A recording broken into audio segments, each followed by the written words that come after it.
South India shopping mall, the wedding మంత్ర, సరికొత్త wedding collection, south India shopping mall.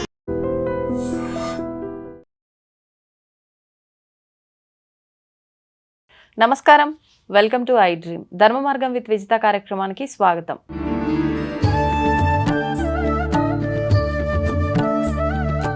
ప్రస్తుతం మనతో పాటు ఉన్నారు వేద పండితులు ప్రవీణ్ కుమార్ శర్మ గారు. ఇప్పుడు వారితో మాట్లాడదాం. నమస్కారం అండి. బాగున్నాను, మీరు ఎలా ఉన్నారు? టాపిక్ ఏంటంటే అశ్వత్థామ. సందర్భం లేకపోయినా ఇప్పుడు ఈ టాపిక్ నేను తీసుకురావడానికి కారణం ఏంటంటే, ఈ మధ్య నేను ఎవరో అంటుంటే విన్న అశ్వత్థామ బతికే ఉన్నాడు అని చెప్పి. ఆ మధ్య ఒక 5-6 months బ్యాక్ అదంతా ట్రాష్, బతికేం లేడు, ఉంటే ఎవరికైనా కనిపించాడా అలా అనుకున్నాము, అయిపోయింది. మళ్ళీ ఈ మధ్య నేను వినడం జరిగింది, నిజంగా అశ్వత్థామ బతికే ఉన్నాడు అని చెప్పి. బతికున్నాడా, ఉంటే ఎక్కడున్నాడు, ఎవరికైనా కనిపిస్తాడు కదా నిజంగా బతికుంటే, అలా ఎవరికైనా కనిపించాడా? మంచి తల్లి, అశ్వత్థామ అనేది నిజంగా ఖచ్చితంగా బ్రతికే ఉన్నాడు.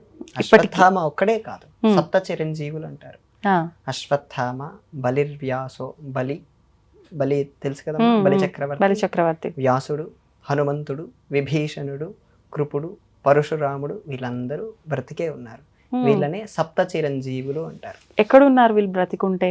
సూక్ష్మలోకంలోనూ ఉండొచ్చు, మనకు కనపడని స్థితిలోనూ ఉండొచ్చు, కానీ కనపడే వ్యక్తులకైతే కనపడ్డారు తల్లి.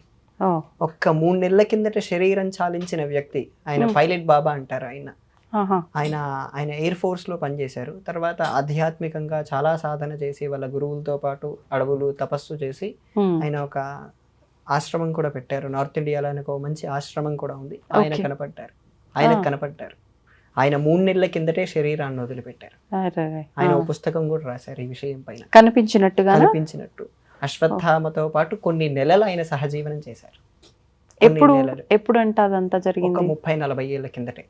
30-40 సంవత్సరాల క్రిందట. ఓకే. ఆయన పుస్తకం రాసింది చాలా ఏళ్ళైంది. ఆయన వెళ్ళిపోయింది 3 నెలల కిందటే తల్లి. ఆయన చాలా అథెంటికేటెడ్ మనందరికి, కనపడిన వ్యక్తులందరిలో. Okay okay. ఇంకా అంతకంటే ముందు కనపడిన వాళ్ళకు కూడా చాలా మంది ఉన్నారమ్మా. కర్ణాటకలో ఒక ఆయన ఉండేవారు. ఆయనకి మంచి అభిలాష ఏమిటంటే, అప్పటికి మహాభారతం సంస్కృతంలోనే ఉండేది, కన్నడలో తర్జుమా అవ్వలేదు. ఆయనకున్న అభిలాష ఏంటంటే, ఈ అశ్వత్థామ మహాభారతం చెబుతుంటే నేను కన్నడలో రాయాలన్నది ఆయన అభిలాష. దాని గురించి ఆయన తీవ్రంగా తపస్సు చేశాడు శివుడి గురించి. శివుడు ఒక రోజు కల్లో కనిపించి, నాయనా నువ్వు మంచి సంకల్పం చేసావు, బాగుంది, రేపు ఉదయం నీ దగ్గరలో ఉండే శివాలయంలో భోజనాలు ఏర్పాటు చేయి. అందులో ఎవరు మొదటగా భోజనం చేసి గబగబా వెళ్ళిపోతూ ఉంటారో వాళ్ళే అశ్వత్థామ. ఇంటి పట్టుకో, ఆయన నీకు అశ్వత్థామ ఆయన నీకు మహాభారతం చెప్తాడు అంటే, ఆయన ఉదయం లేచి భోజన ఏర్పాట్లన్నీ చేసుకొని గుళ్ళో పెట్టాడు. పెడుతుండగానే అందరూ వచ్చారు. భోజనం అంటే అందరూ వస్తారు కదమ్మా. ఆయన లేచి గబగబా వెళ్ళిపోతున్నాడు. ఆయన కాళ్ళు పట్టుకున్నాడు. స్వామి, నాకు శివుడు వచ్చి కల్లో చెప్పారు, మీరే అశ్వత్థామ అని నాకు తెలుసు, నాకు మహాభారతం కన్నడలో రచించాలని కోరికున్నది, దాన్ని మీరే తీర్చాలి అని చెప్పగానే అప్పుడు ఆయన 2-3 షరతులు పెట్టాడు. ఏంటంటే, నేను చెబుతున్న దానిని నువ్వు ఎక్కడ డిస్కస్ చేయకూడదు, ఇంక్లూడింగ్ యువర్ వైఫ్. ఎక్కడ ఎవరికి చెప్పకూడదు, ఎటువంటి పరిస్థితి అయినప్పటికీ. సరే అని ఆయన ఒప్పుకున్నాడు. ఇంకొకటి ఏంటంటే, పొద్దున్నే రావాలి, తడిబట్టల మీద రావాలి. ఆ తడిబట్టలు ఆరేంత వరకు మాత్రమే నేను ఉంటాను, ఆరిన క్షణం కూడా నేను మీకు కనపడాను. సరే అని ఒప్పుకున్నాను. ఆయన నేను చెబుతుండగా నా యోగ శక్తి చేత నీ కలం చాలా స్పీడ్గా తిరుగుతూ ఉంటుందని కూడా చెప్పారు. దాని నెక్స్ట్ డే నుంచి అక్కడ ఆ శివాలయంలోనే వాళ్ళ కార్యక్రమం ప్రారంభమైంది. రోజు చెబుతూ ఉన్నాడు. ఈ మహాభారతానికి ఆ మహాభారతానికి టాలీ చేసుకుంటూ ఉన్నాడు. ఇతను కనెక్ట్ అవుతూ ఉంది. చివరిలో ఆయన ఒక సందర్భంలో అశ్వత్థామ చాలా భోరున ఏడుస్తాడు తల్లి, చెబుతూ. ఎందుకని? ఉప పాండవులని ఉన్నారు తెలుసమ్మా, పంచపాండవుల కుమారులు ఉప పాండవులు. వాళ్ళు నిద్రపోతుంటే ఇతను వెళ్ళి అన్యాయంగా వీళ్ళని సంహరించాడు అశ్వత్థామ. ఆ అన్యాయంగా సంహరించారంటే వాళ్ళు యుద్ధం చేశారు, కానీ ఇతడి దగ్గర మంచి ఆయుధం ఉంది, అది శివుడే ఇచ్చాడు. అప్పటికి పంచపాండవులు ఎవరు దగ్గరలో లేరు, ఈ కృతవర్మ వీళ్ళెవరూ లేరు. ఈ అశ్వత్థామ ఒక్కడే వెళ్ళి వాళ్ళందరినీ సంహరించాడు. ఆ ఘట్టాన్ని తలుచుకుంటూ పశ్చాత్తాపంతో ఏడుస్తూ ఘట్టం చెప్తాడు. ఇతడు రాస్తూ ఉంటాడు. మధ్యలో బట్టలు తడ ఆరిపోతాయి, ఆయన వెళ్ళిపోతాడు. అయ్యో, ఈయన పరిస్థితి చూడండి. అశ్వత్థామ అంటే ఆయన కంట్రోల్ చేసుకోగలడు ఆయన విషయాన్ని. ఎందుకంటే ఎప్పుడో జరిగింది, ఆయన ఇంకా ఎప్పటికీ ఉంటాడు కాబట్టి. అవును, ఈయన పరిస్థితి ఏంటి? అదే కదా. బట్టలు ఆరిపోయాయి, ఇంకా ఆయన వెళ్ళిపోయాడు, నెక్స్ట్ డే వరకు రాడు, ఆ సంఘటన అలా వదిలేశాడు. ఏడుపు ఏం వచ్చేస్తుంది. జరిగిందో ఏంటో. ఆయన ఏడుస్తున్నాడంటే ఈయన ఏడుస్తున్నాడు, ఎవరికి చెప్పాలో అర్థం కావట్లేదు. ఇంటికి వెళ్ళాడు, అటు ఇటు తిరుగుతున్నాడు. వాళ్ళ భార్య ఎందుకంటే అంత హడావిడిగా అటు ఇటు తిరుగుతున్నారు అని అడిగింది. ఏం లేదు, నాకు కొద్ది రోజుల నుంచి అశ్వత్థామ కనపడుతున్నాడు చెప్పేసాడు. కనపడుతున్నాడు, ఆయన మహాభారతం చెప్తున్నాడు, నేను రాస్తున్నాను. ఈ రోజు ఆయన నా ముందు ఏడ్చేశాడు, ఆయన్ని నేను ఎలా కంట్రోల్ చేయాలో తెలియక నేను ఏడ్చాను. ఆయన నా బట్టలు ఆరిపోయి ఆయన వెళ్ళిపోయారు, ఇప్పుడు నా పరిస్థితి ఏంటో నాకు అర్థం కావట్లేదు అని చెప్పి చెప్పాడు. దాని నెక్స్ట్ డే ఆయన తడిబట్టలు వెళ్ళి కట్టుకొని కూర్చున్నా, అశ్వత్థామ రాలేదు, ఆగిపోయిందా అక్కడికి. దాన్ని మహాభారతం, మూలమైన మహాభారతంలో నుంచి తీసుకొని దాన్ని కనెక్ట్ చేసి మొత్తాన్ని కంప్లీట్ చేశారు. ఇది ఒక 300-400 ఏళ్ల కిందటే జరిగింది తల్లి. దానికి ఆయనకి కుమార వ్యాస అనే ఒక బిరుదు కూడా ఇచ్చారు ఆయనకి. ఎవరికి? రాసిన ఆయనకి కుమార వ్యాస అని బిరుదు కూడా ఇచ్చారు. ఆయన పేరు ఏదో కన్నడలో ఉంటుంది, కానీ నాకు ఈ బిరుదు మాత్రం బాగా గుర్తు. ఆయన పుస్తకాలు కూడా 10 వాల్యూమ్ ఇంగ్లీష్లో కూడా దొరుకుతాయి మనకు. Okay okay. కుమార వ్యాస అని చెప్పి సెర్చ్ చేస్తే ఇప్పుడు నేను చెప్పిన సంఘటనని ఇంగ్లీష్లో మీకు సెర్చ్ చేసినా కూడా వస్తుంది తల్లి. ఇప్పుడు ఇదంతా జరిగింది ఏ ప్రాంతంలో? కర్ణాటకలో. Okay okay. ఒక 300 years బ్యాక్. అంటే ఇదంతా బుక్ లో ఉందా? ఆ పుస్తకం ఇప్పుడు జరిగింది ఇలా హిస్టరీలో. Okay okay. లైఫ్ హిస్టరీలో ఇలా చాలా మంది ఉన్నారు తల్లి. ఆయన ప్రతిరోజు ఆర్లగడ్డ అని ఒక ప్రాంతం ఉంది తెలుసమ్మా, రాయలసీమలో ఉంటుంది. ఓకే. అక్కడ నుంచి నల్లమల అడవులు కొంచెం దగ్గర. ఆ నల్లమల అడవుల లోపల ఒక శివలింగం ఉంటుంది. ఆ శివలింగానికి ప్రతిరోజు ఈ అశ్వత్థామ ఆరాధన చేయటం కోసం వస్తాడు. ఇప్పటికి ఎందుకని? ఆయనకు శివుడు అంటే ప్రీతి. అంటే ఆయన ఉన్న ప్రాంతంలో కూడా ఉంటాయి కదా, ఇక్కడికే ప్రత్యేకించి రావటం వెనకాల ఆంతర్యం అది చెప్పలేం. కానీ ఆయన చాలా ప్రాంతాలకు వచ్చాడు అలా. ఇప్పటిదాకా పైలట్ బాబా అని ఒక ఆయన చెప్పాను చూడండి. ఆయన ఈయన ఈ పైలట్ బాబా వాళ్ళ గురువు గారు ఇద్దరు నడుస్తూ వెళ్తూ ఉన్నారు. మధ్యప్రదేశ్లో జరిగింది తల్లి ఇది, ఓంకారేశ్వర్ దగ్గరలో ఆ ప్రాంతంలో జరిగింది. వాళ్ళు నడుస్తూ ఉంటే కొంచెం అడవి లోపలికి వెళ్ళారు నడుస్తూ. కొంతమంది భిల్లులు అనే వాళ్ళు ఉంటారు తెలుసమ్మా, ట్రైబల్స్ అంటారు. వాళ్ళకి ఏంటంటే మానవుల్ని చంపి తినటమే వాళ్ళకు వృత్తి. వీళ్ళు కనపడ్డారు, వీళ్ళ సంచుల్లో ఏముందో తీసి చూసుకున్నారు. కుంకుమ పసుపు ప్యాకెట్లు తప్ప ఏమీ లేవు. వీళ్ళు సాధువులు అని చెప్పి పట్టుకెళ్ళిపోయారు వాళ్ళు ఉండే నివాసం చోటుకి. అక్కడ పట్టుకెళ్తే ఈ ట్రైబల్స్ ఆ అశ్వత్థామని శివుడు అనుకొని పూజ చేసుకుంటున్నారు. ఈ ట్రైబల్స్ ఈయన్ని ఆరాధిస్తున్నారు. చాలా పెద్దగా ఉంటారు కదా, చాలా బలిష్టంగా ఉంటారు. చూసి ఇతన్నే శివుడు అనుకొని వాళ్ళు పెట్టుకున్నారు. ఆయన అక్కడో శివలింగం ఉంటే దాన్ని ఆయన పూజ చేసుకుంటున్నారు. వాళ్ళకి శివలింగం అని తెలియదు, ఈయనకు తెలుసు కాబట్టి దానికి పూజ చేసుకుంటున్నారు. అక్కడే వాళ్ళతో పాటు ఉంటున్నారు, ఎవరు గుర్తించరు కాబట్టి. వీళ్ళు వచ్చారు, వాళ్ళ గురువు గారు తొందరగా గుర్తుపట్టలేదు, ఎందుకంటే ఆయన వేరే హడావిడిలో ఉన్నారు. ఈయన ఒక 3-4 రోజులు చూశాక మీరు అశ్వత్థామ కదండి అని అడిగాడు. అవునన్నారు. తర్వాత 6 నెలలు వాళ్ళు వీళ్ళు కలిసి ఉన్నారు. ఈ పైలట్ బాబా అనే ఆయన వాళ్ళ గురువు గారు ఈ అశ్వత్థామ 6 నెలలు కలిసి. ఎలా తెలుసు ఆయనకు అశ్వత్థామ అని? ఎలా అడిగాడు ఆయన? ఇప్పుడు మహాభారతం చదివిన వారు ఎవరైనా గుర్తుపట్టగలరమ్మా, ఎందుకంటే ఇక్కడ ఆయనకు మణి ఉండేది, సహజంగా వచ్చినటువంటి మణి. ఆ మణిని పీకేస్తారు. పీకేసినప్పుడు అక్కడ ఒక పెద్ద గుంట పడుతుంది. ఆ గుంటలో చీము నెత్తురు అలాగే ఉండాలని 3000 సంవత్సరాలు అలాగే ఉంటాయని, దాని బాధ భరిస్తావని కృష్ణుడు శపించాడు. 3000 సంవత్సరాలు అయిపోయింది, అక్కడ అదంతా పోయింది, కానీ గుంట మాత్రం అలాగుంటుంది. దాన్ని చూసి ఆ ఎత్తు కూడా 8 అడుగులు ఉంటారు. సో ఇప్పుడున్న మనుషులకు అది సాధ్యం కాదు 8 అడుగులు, అందులో అంత బలిష్టంగా ఉండటం కూడా సాధ్యం కాదు. అప్పుడు ఆయన జుంపాలుగా పెద్ద జుట్లు విరబోసుకుని చాలా బలిష్టంగా ఉండి ఎవరితో మాట్లాడకుండా మౌనంగా ఉండటం చూసి ఆయన గుర్తుపట్టారు. మానవ శరీరంతో అసలు ఇన్ని సంవత్సరాలు బ్రతికుండడం, ఆయన మానవ శరీరం కాదు తల్లి. అంటే ఇప్పుడు రక్త మాంసాలు చీము నెత్తురు ఇవన్నీ అంటే మానవ శరీరానికే సాధ్యం కదా. కరెక్ట్. 3000 సంవత్సరాలు అయిపోయాయి. 3000 సంవత్సరాలు అయిపోయిన తర్వాత కూడా ఆయన ఉన్నారు. అంటే ఇప్పుడు ఉదాహరణకు మొన్న ఒక ఆయన, మొన్ననే స్వామి శివానంద ఆయన చనిపోయారు, ఆయనకి పద్మశ్రీ కూడా ఇచ్చాం. ఆయన 130 ఏళ్ళు పైనే ఉన్నారు. అది ఎలా సాధ్యం అంటే ఏమంటాం? అంటే కొంతమంది శరీరాలు కొన్ని రకాలుగా ఉంటాయి. ఆయన యోగా కూడా చేస్తారు, సూక్ష్మలోకంలో కూడా ఉండొచ్చు ఆయన. ఇప్పుడు వ్యాసుడు ఉన్నాడు, వ్యాసుడు ఇప్పటికీ సజీవంగా ఉన్నారు. ఈ రోజు హనుమాన్ జన్మోత్సవం, అవును, ఈ రోజుటికి హనుమంతుడు ఉన్నారు. ఆయన శరీరంతోనే ఉన్నారని అనగలమా? శరీరంతో ఉన్నారు, లేకుండా కూడా ఉండగలరు. శరీరం మాత్రమే కాదు, దీన్ని ఆస్ట్రల్ బాడీ అంటారు ఇంగ్లీష్లో. సూక్ష్మలోక వాసులు కూడా ఉంటారు, వీళ్ళు సూక్ష్మలోకంలోనూ సంచరించగలరు. ఉంటే ఎక్కడ ఉండొచ్చు అంటే హనుమంతుడు కూడా? హనుమంతుడు ఎక్కడ ఉన్నాడో ఎగ్జాక్ట్ లొకేషన్ కూడా చెప్పగలను. ఆయన ఆస్ట్రల్ బాడీ ఆ సూక్ష్మలోకంలోనే ఉన్నారు, భూలోకంలోనే ఉన్నారు. బద్రీనాథ్కి దగ్గరలో గంధమాదన పర్వతం అని ఉంది, చూస్తే ఎవరిని అడిగినా చెప్తారు అక్కడ లోకల్ని. ఓకే. ఆ గంధమాదన పర్వతం దగ్గర పారిజాత వృక్షం ఉంటుంది. సామాన్యులకు అంత కనపడకపోవచ్చు, బాగా సెర్చ్ చేస్తే కనపడుతుంది. ఏంటి చెట్ట? వృక్షం పేరు పారిజాత వృక్షం. ఓకే. పారిజాత వృక్షం కింద హనుమంతుడు నిరంతరం రామనామ జపం చేస్తూ అక్కడే ఉంటాడు. ఎవరైనా చూసిన వాళ్ళు ఉన్నారా?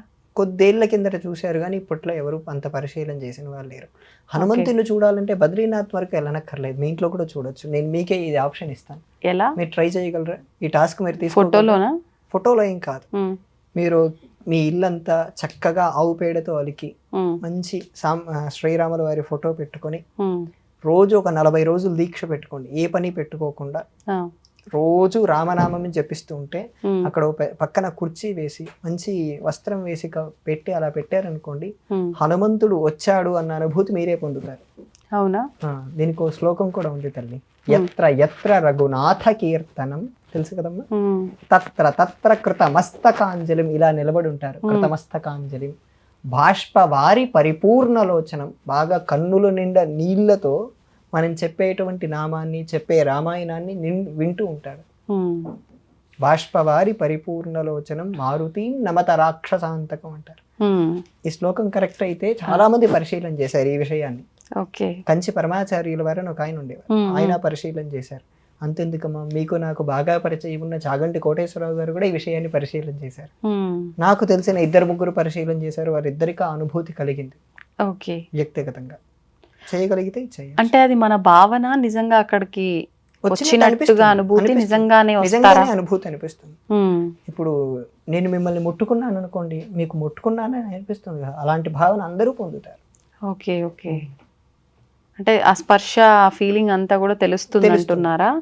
మరి ఇప్పుడు 40 రోజులు దీక్షగా అంటే హనుమాన్ మాల వేసుకున్న వాళ్ళు 41 రోజులు చేస్తారు కదా, మరి వాళ్ళకి ప్రతి ఒక్కరికి భావన కలగాలి కదా, ఎవరు చెప్పినా ఆ దాఖలాలు ఎక్కడ కనిపించలేదు కదా. వృత్తిలో కూడా వెళ్తారు కదమ్మా, ఇక్కడ ఇంకా వ్యవహారం ఉండకూడదు, కంప్లీట్ అక్కడే ఉండాలా? డే అండ్ నైట్ రామాయణం లేదా రామనామపో 40 రోజులు చదివితే ఖచ్చితంగా స్పర్శ జ్ఞానం ఖచ్చితంగా కలుగుతుంది. అంత దాకా కూడా కాకుండా 9 రోజులు దీక్ష పెట్టుకుని పూర్తి రామాయణం చదువుతాము అని శ్రద్ధగా పెట్టుకుంటే ఆ పూర్తి రామాయణం కూడా ఒక్క అక్షరం తప్పు లేకుండా శ్రద్ధగా వినే వాళ్ళందరూ కూడా ఏమాత్రం అశ్రద్ధగా ఉండకుండా ఇల్లంతా శుచిగా ఉంటే హనుమంతుడు వస్తాడు. అది చాలా స్కాంద పురాణంలో ఇలాంటి సంఘటనలు చాలా కనపడతాయి. మొత్తానికి హనుమంతుడు బ్రతికే ఉన్నాడు. హనుమంతుడు మనకనే కాదమ్మా, ఇంకొక విషయం కూడా చెప్తాను. శ్రీలంకలో ఒక ట్రైబ్ ఉన్నారు, ఆ ట్రైబ్ కూడా కనపడతారు హనుమంతుడు. మనకనే కాదు, వాళ్ళు ఏ పూజలు చేయకపోయినా వాళ్ళకు కూడా కనపడతారు. ఎందుకని? వాళ్ళకు జ్ఞానోదయం చేస్తాడు హనుమంతుడు. ప్రతి 41 సంవత్సరాలకు వచ్చి జ్ఞానోదయం చేస్తారు. 2018లో వచ్చి హనుమంతుడు వాళ్ళకి కనపడ్డారని వాళ్ళే చెప్పుకున్నారు. 2018లో వచ్చారు, మళ్ళీ 41 సంవత్సరాలకు వస్తారు. అలా ప్రతి 41 సంవత్సరాలకు వచ్చి వాళ్ళ ఆటవిక ప్రజల వరకు మాత్రం కనపడి జ్ఞానోదయం చేసి వెళ్ళిపోతాడట. ఇది వాళ్ళే చెప్పుకున్నారు. కానీ కలియుగంలో భగవంతుడు ప్రత్యక్షం అవ్వడు అని చెప్పి అంటారు అని చెప్పి విన్నాం కదా, మరి ఇలా ప్రత్యక్షం అవడం వెనకాల కారణాలు ఉండొచ్చు ఎన్నో. అంటే ప్రత్యక్షం అయ్యే విధానం వేరుండొచ్చు. ఇప్పుడు చాలా మంది చాలా రకాలుగా అవుతాయి. డైరెక్ట్గా ఇప్పుడు అర్జునుడు చూసిన విధానంలో అవ్వకపోవచ్చు కదమ్మా, కానీ ఇంకో రకంలో అవ్వచ్చు. మీకు సాయం రూపంలో అవ్వచ్చు. ఇప్పుడు మీరు ఎన్నో కష్టాలు పడుతున్నారు, ఆ కష్టాలకు సాయం అందిస్తే మీకు ఆ భగవంతుడు అనే ఫీలింగ్ వస్తుంది. వాళ్ళకు ఏ ఫీలింగ్ లో వస్తారనేది చెప్పలేకపోతున్నారు. ఎందుకంటే ఆ కనపడే వాళ్ళకు భాష చాలా క్రిటికల్ గా ఉంటుంది తల్లి. అది మనం అర్థం చేసుకునేంత ఈజీ భాష కాదు. ఉదాహరణకు 2 అక్షరాలు ఉన్నాయనుకోండి, ఆ 2 అక్షరాలు తర్జుమా చేయడానికి 1 పేజీ రాయాలి. అంత అవునా? క్రిటికల్ గా ఉంటుంది. అంటే మన లాంగ్వేజ్ లో తర్జుమా చేసుకుంటున్నాం కాబట్టి అంతే క్రిటికల్ గా ఉంటుంది. అది ఇంకా డీకోడ్ చేయడానికి ట్రై చేస్తూనే ఉన్నారు. Okay okay. ఉమ్. ఎక్కడ ఇది? శ్రీలంకలో శ్రీలంకలో. శ్రీలంకలో కొలంబోకి ఒక 141 కిలోమీటర్ల దూరంలో అడవి వస్తుంది. ఆ అడవిలో వాళ్ళు ఉంటారు. ఓకే. వాళ్ళు ఎక్కువ మంది కూడా ఉండరు, చాలా తక్కువ మంది, 200-300 మంది సమూహమే ఉంటారు. వాళ్ళకే కనపడతారు. అందులో మనిషి ఇంటర్వ్యూ కూడా ఇచ్చారు వాళ్ళ భాషలోనే. ఉమ్. మొత్తానికి అంటే అశ్వత్థామ బతికే ఉన్నాడు. అసలు ఆయన ఆయుష్ ఎంత ఉండి ఉంటదంటారు? ఎప్పటి వరకు ఇలా బ్రతికే ఉంటాడని అంటారు? ఈ చిరంజీవులు అనే వాళ్ళందరికీ ఒక్కొక్కరికి ఒక రకంగా ఆయుష్ ఉంది తల్లి. ఈయనకి యుగాంతం, ఈయన ఏంటంటే తర్వాత వ్యాసుడు అవుతాడు. ఈ అశ్వత్థామ ఏమిటంటే ఇప్పుడు తపస్సు చేస్తున్నాడు. మీకు నాకు కనపడటం కోసం ఆయన ఖాళీగా కూర్చోట్లేదు. ఇప్పుడు వ్యాస మహర్షి ఉన్నారు, ఆయన వెళ్ళిపోతారు. ఈ వ్యాస అనేది ఒక పదవి లాంటి తల్లి. ఇప్పుడున్న వ్యాసుడి పేరు కృష్ణద్వైపాయనుడు. ఆయన తర్వాత ఈ వ్యాస పొజిషన్ లోకి అశ్వత్థామ వస్తారు. ఓకే. అశ్వత్థామ వచ్చి అప్పుడు మళ్ళీ ఇంకొక సంఘటన వచ్చి వేదాలని విభజించటము, మళ్ళీ పురాణాలని రాయటము, ఈ ప్రక్షిప్తాలుగా ఉన్న వాటిని తీసేసి మళ్ళీ ఆయన కొత్తగా రాయటము, లేదా పాత ఉన్న వాటిని ఇలా తీసుకుని రావటము, ఇవన్నీ జరుగుతాయి. అది అంటే ఇప్పుడులో కాదు, యుగాంతంలో జరుగుతాయి. కలియుగం అంతమైన తర్వాత కలియుగం అంతా అయిపోయినా కూడా ఆయన ఉంటారు. మళ్ళీ సత్యయుగం వస్తుంది, సత్యయుగంలోనూ ఆయన ఉంటారు. తర్వాత మళ్ళీ త్రేతాయుగం వస్తుంది, త్రేతాయుగంలో ఉంటారు. ద్వాపర యుగ అంతంలో ఇది జరగటానికి ఒక 42 లక్షల సంవత్సరాలు కావాలి, అంతవరకు ఆయన ఉంటారు. ఆల్రెడీ ఇప్పటికి ఆయన వయసు ఎంత ఉండి ఉండొచ్చు మనమే లెక్క పెట్టచ్చు. ఇప్పటికి 5126 సంవత్సరాలు అయింది కృష్ణుడు వెళ్ళిపోయి ఈ రోజుకి ఉన్న ఉగాదికి. అప్పటికి ఆ కృష్ణుడు 120 సంవత్సరాలు జీవించారు, అంటే 5150 సంవత్సరాలు. ఆయన వయసు 5150, 5250 వేసుకోవచ్చు. ఇంకా 5000 పై చిలుకు అంతే. ఓకే. అంటే ఇది సాధ్యమే ఇంత కాలం? అది ఒక రకంగా వాళ్ళకు వరమా, లేకపోతే వాళ్ళ జన్మ తత్వమే అలానా? కొంతమందికి వరమే తల్లి. ఈ చిరంజీవులు అంటే వాళ్ళకి వరమే. ఇప్పుడు ఈ హనుమంతుడు ఉన్నాడు, ఆయన దేనికోసం తపస్సు చేస్తున్నారంటే, ఇప్పుడు బ్రహ్మ ఉన్నారు కదండి, ఆ బ్రహ్మ ప్లేస్ లోకి హనుమంతుడు వస్తాడు. అది జరగడం రావణుడు అని అంటారు కదా, రావణ బ్రహ్మ ఆయన కూడా. రావణ బ్రహ్మ అంటే బ్రహ్మ వంశంలో నుంచి వచ్చారు కాబట్టి. ఇప్పుడు బ్రహ్మదేవుడు ఉన్నాడు కదమ్మా, ఆ ప్లేస్ లోకి రావాలి. దానికోసం ఇప్పుడు హనుమంతుడు తపస్సు చేస్తున్నాడు. ఈ విషయం శ్రీరాముడే రామాయణంలో చెప్తారు. ఈయన తర్వాత బ్రహ్మ ప్లేస్ లోకి వెళ్తాడు అని చెప్పి, అందుకోసం ఇప్పుడు ఆయన తపస్సు చేస్తున్నారు. అంత సృష్టి చేయాలి. ఇప్పుడు సృష్టి అంతా మళ్ళీ నీటిలో మునిగిపోతుంది. అప్పుడు మళ్ళీ కొత్తగా సృష్టించాలంటే ఆ స్థితి పొందటం కోసం ఇప్పుడు హనుమంతుడు అంత తపస్సు చేస్తున్నారు. ఇప్పుడు హనుమంతుడు బ్రహ్మగా మారితే హనుమంతుడుగా ఇంకొకరు ఉంటారా? అప్పుడు మళ్ళీ రామాయణం జరిగితే ఉంటారు. అంటే ఇప్పుడు దేవతలకు కూడా అదొక పదవి. కరెక్ట్. అది పదవి మారిపోతుంది. కరెక్ట్. అంటే శివుడి ప్లేస్ లోకి ఇంకో శివుడు వస్తాడా అలా అనుకోవచ్చు? శివుడి ప్లేస్ లోకి రుద్రుడు రావచ్చు. శివుడు అంటే పరమాత్మ తల్లి, శివుడిని మార్చే వాళ్ళు ఎవరూ లేరు. శివుడు కానీ విష్ణువు కానీ వీళ్ళని పరమాత్మ, అమ్మవారు కానీ గణపతి, త్రిమూర్తులని మార్చలేరు. త్రిమూర్తుల్ని మార్చొచ్చు. త్రిమూర్తులు కూడా పొజిషన్సే. అవునా? ఓకే. బ్రహ్మ, విష్ణు, రుద్రుడు, ఈ వీళ్ళు ముగ్గురు పొజిషన్సే తల్లి. పొజిషన్స్ కి మన్వంతరాల తర్వాత మారిపోతారు. మన్వంతరము అంటే ఉదాహరణకు యుగం తర్వాత 4 యుగాలు అయిన తర్వాత ఇలా ఒక టైం పొజిషన్ ఉంది తల్లి. ఈ టైం పొజిషన్ చాలా పెద్దది.